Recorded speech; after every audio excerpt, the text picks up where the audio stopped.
네, 여러분 안녕하십니까. 저는 2023년 8월 18일 역사적인 날이다.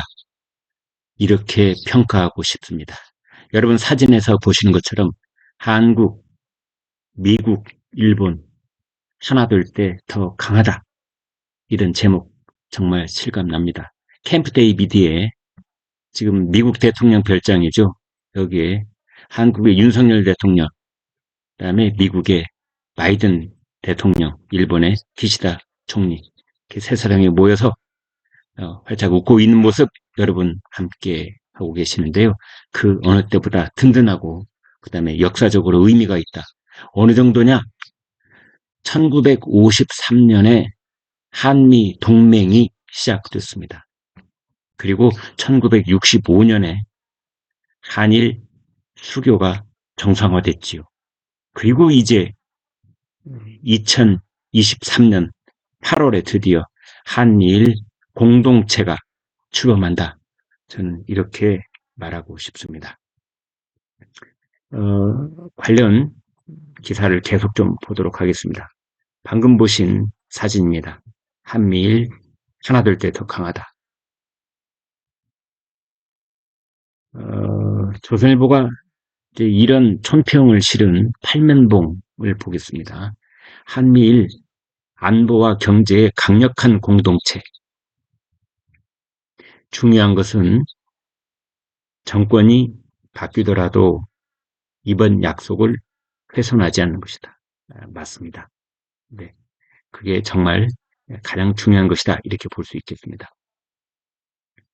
중간에 다른 기사 하나만 보고 넘어가겠습니다. 검경 수사권 조정에 동네 순찰 맡을 경찰이 1000명이 감소했다. 그래서 칼부림에 이어 대낮 공원 성폭행까지 벌어지는 것 아니냐. 이런 기사가 조선일보에 게재되어 있습니다. 캠프 데이비드. 저 아는 지인은 이런 말 하더군요. 자기의 이름을 오늘부터 한미일이라고 바꾸겠다. 또 한시성을 가진 어떤 독자분은 이제 앞으로 자기 일가 친척 아이가 태어나면은 이름을 미일이라고 줘라, 미일. 그래서 이름이 한미일이 되게 하라. 이런 말씀도 할 정도로 뜻깊은 사진이다. 이렇게 볼 수 있겠습니다. 세계의 GDP 32%를 차지합니다. 한미일 안보 경제 블록이 탄생했다. 한미일 안보 공동체, 한미일 경제 공동체가 탄생한 겁니다. 캠프 데이비드 정상회의 3국이 함께할 새 장이 열렸다, 시작됐다. 안보, 북중러에 맞선 인도 태평양 지역 공동 대응, 문서로 제대화.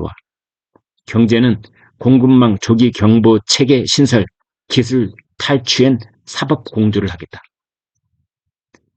듣기만 해도 든든하다 하지 않을 수가 없습니다.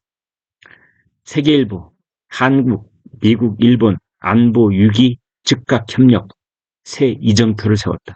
이정표 1953년 한미 동맹, 1965년 한일 수교, 2023년 한미일 안보 경제 공동체 새 이정표. 네, 지금 보시는 사진은 이제 그 윤석열 대통령이 미국 대통령 전용 헬기 1호 마린 1, 그 헬기를 타고 캠프 데이비드에 도착한 장면입니다. 대한민국, 미국, 일본 하나 될 때 더 강하다. 이런 제목 뽑았고요. 네. 참 든든한 사진들 보면서 오늘 아침에 이러한 그 새로운 역사적 어떤 장이 열린다. 이런 의견을 주신 분들이 참 많습니다. 동북아의 지역적 차원에서 끝나는 것이 아니라 글로벌 전 지구촌으로 봤을 때도 어떤 지정학에 있어서 게임 체인저, 새로운 분기점이 열렸다. 그동안 한미일 세 나라 정상들이 이렇게 따로 모인 것이 처음은 아닙니다. 1994년부터 무려 12번이나 모였는데요. 다 다자간 회의 때, 그러니까 G7 정상회담, 뭐 나토 정상회담, G20 정상회담 이럴 때, 그럴 때 이제 겸사겸사해서 따로 자리를 마련한 적은 있는데, 이렇게 아예 그냥 처음부터 따로 만나자 한 것은 이번이 처음 있는 일입니다. 그래서 날짜 2023년 8월 18일. 오늘부터 내 닉네임은 818이야, 818.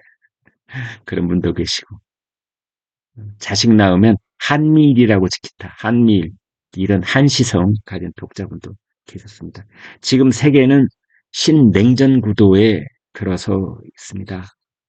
이번 캠프 데이비드 이 원칙, 그 의미는 정보, 안보, 산업, 기술, 그러한 협력을 문서화하고 제도화했다. 이런 의미가 있습니다. 그래서 각 나라가 정권 교체가 일어난다 하더라도 그것에 상관없이 각 레벨에서 안정적인 시스템을 구축한다. 그런 의미가 있습니다. 예를 들면 한미일 대통령들이 1년에 한 번 이상 캠프 데이비드처럼 이렇게 만나고 도쿄에서도 만나고 서울에서도 만나고 그리고 장관급 지금까지는 국방장관, 외교장관 뭐 이런 만남이 있었다면 이제 산업장관까지 포함해서 1년에 1회 이상 정례적으로 만나고 그다음에 장관, 뭐 실무급 모두 포함해서 협의체를 9개 운영을 한다.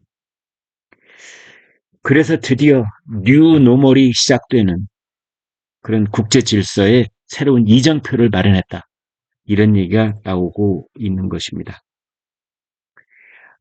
미국, 일본, 호주, 인도 이 네 나라가 모인 쿼드, 넷이란 뜻이죠.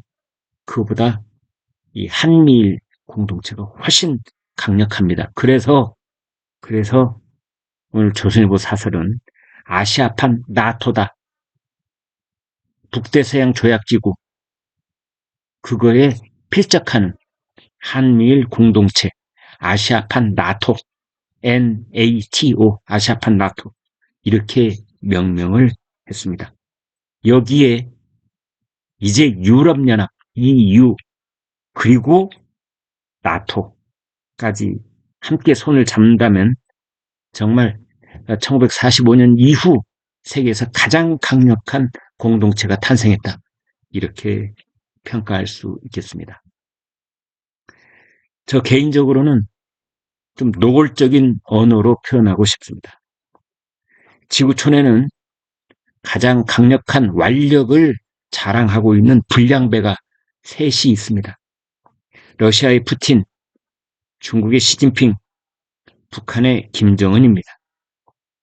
푸틴은 아무렇지도 않게 이웃을 침공하고 중국은 가는 곳마다 세계 질서를 교란하고 있고 김정은은 날만 새면 핵으로 위협을 하고 있습니다. 이럴 때 어떻게 해야 되겠습니까? 그렇습니다. 지구촌이라는 동네에 자유민주 청년이 자경단을 출범하는 수밖에는 없는 겁니다. 오늘의 결론. 푸틴, 시진핑, 김정은, 푸시김. 아마 목이 졸리우는 느낌을 받고 있을 것입니다. 네, 여러분 고맙습니다.